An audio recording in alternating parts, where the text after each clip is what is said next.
Hello. joining us in this interview. So once you was the youngest partner of Deloitte in the CIS. What is the secret of the very good manager, and what kind of CEO is now needed in Ukraine? That was a long time ago in 2006. So now there are different times. From partner to managing partner of Deloitte, it took me 8 years.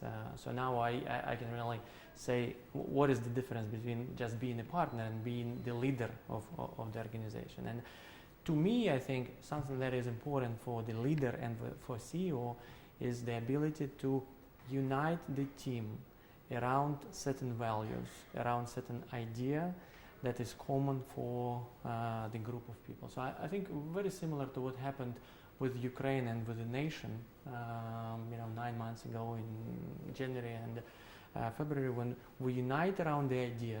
The same applies for the organization. The CEO have to be able to unite people around the values. Yes, actually, it's my next question. Our country during all this year have been facing very great challenges, very serious challenges, and big business that has traditionally influenced politics in our country. How do you think, are they ready today for the changes and for the reforms?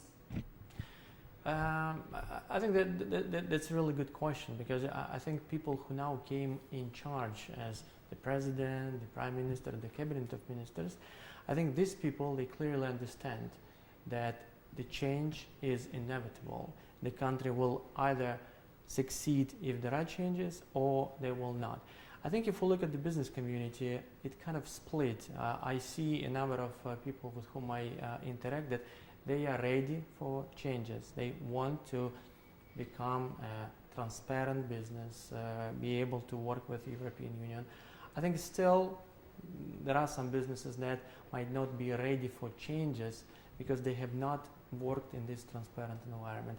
So I think it's a combination, but I think for Deloitte and for our clients, we see that there is this desire to change the country. I always say I have 3 kids, and I clearly understand that whatever we do now for next 3, 6, 9 months will determine whether they will live in a democratic, in a prosperous country in 20 years from now. So I think the moment is now. Talking about changes, our government said that it was going to ease the tax burden. What do you think?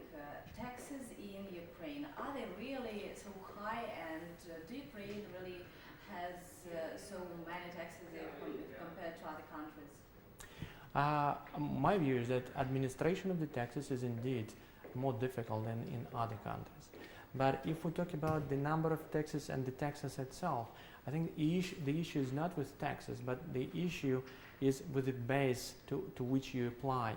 So based on different estimates, around 40% of economy is a gray or black economy. So I think the issue with this 40%, if the base would be 100% and not 60 right now, then you can really decrease the taxes. You can decrease the number of taxes because the base will be high, and you will be able to have necessary inflow into the state budget.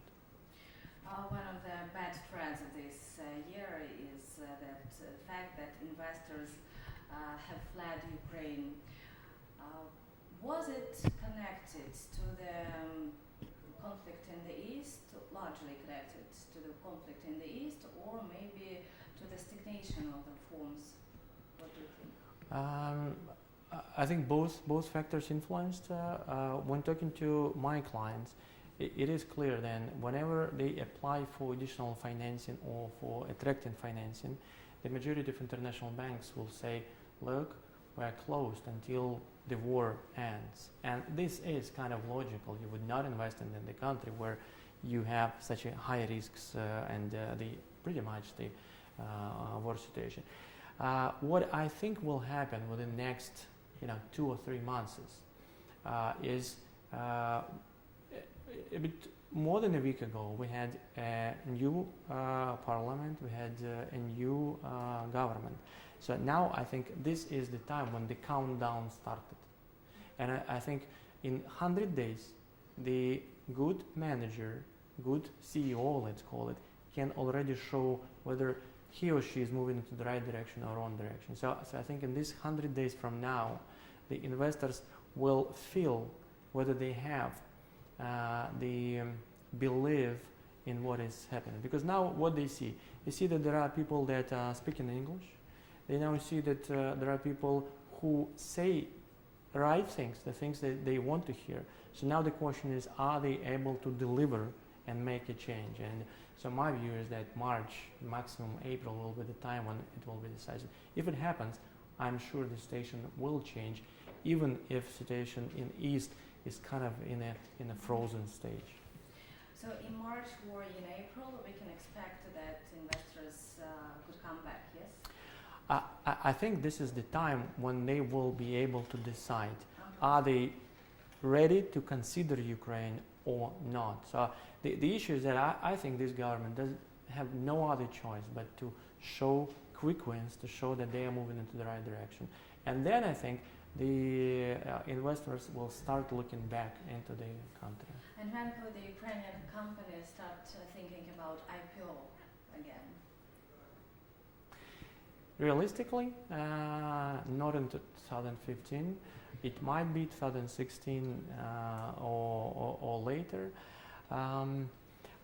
Overall, my view is that the driver for the economy development will lay within state-owned businesses. As of now, we have 38% of GDP of Ukraine, which is generated by state-owned businesses. If you compare any state-owned company to a commercial business, you would see that there is enormous ability for efficiencies, because in the past they have not been working as real businesses.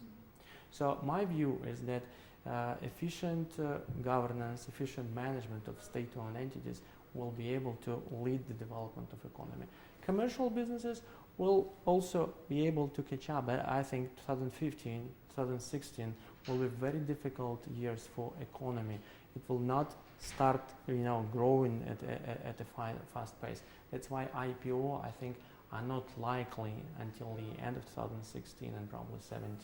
At the same time, some experts say that Ukraine could be really attractive at the moment because in many fields one can start from the blank sheet actually, and a lot of businesses are being sold very cheap. What do you think about this? Yes, this is true. Influenced by devaluation of local currency, influenced by overall difficult situation, the businesses might be cheap. At the same time, the risks might be still uncomparable to the attractiveness of the investment. As I mentioned, I am sure that only if investors will see that the new people came with new intentions and are able to deliver results, they will start investing. And in 3 months' time, the assets will still be relatively cheap compared to other countries. Andriy, people are always curious and excited over the capitals of the richest people, but at the same time, many people they doubt the ratings if they are objective enough. What do you think about the ratings of the richest? Do you believe them?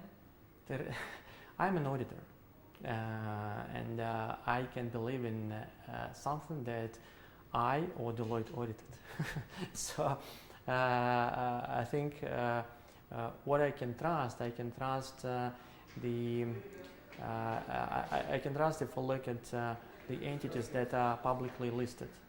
If the entity is publicly listed on London Stock Exchange, then you can see what is the value of the shares and what is the value of the company. And if there is an owner of, say, 60% of the shares, okay, you can understand what is his wealth. All the rest, if we say talk about non-public entities, I think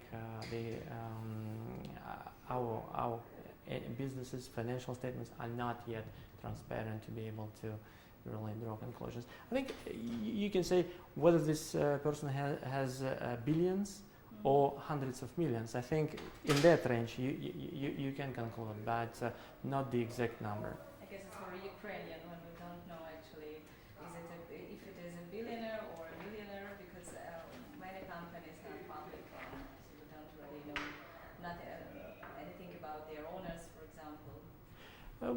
agree. In some cases, the transparency of the ownership structure is not as it is, say, in Europe or in US. But I think if you look at what Parliament is proposing as the changes to the legislation, they are very keen to make this transparent. I think this is the right thing to do. So if there is a big business, people need to know who is the owner of the business. And my last question. Did the politics and politicians influence the work of Big Four in Ukraine? In sense, you mean influence on our results? Yeah, I mean trying to influence maybe somehow.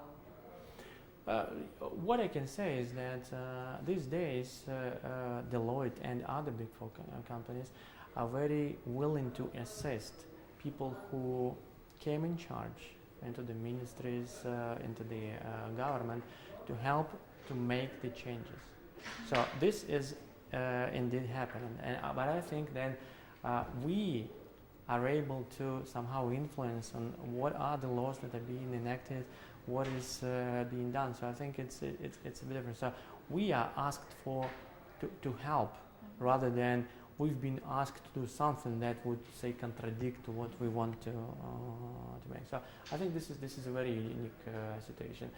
My personal interaction with ministers, with cabinet of ministers, with people that came in charge over the last 9 months is probably 10 times or 20 times more than for all my career before that. And I think it's the fact that people in, say, as a ministers or deputy ministers are ready to hear to our advice. That's a very promising thing for me. Thanks a lot for this interview. Thank you.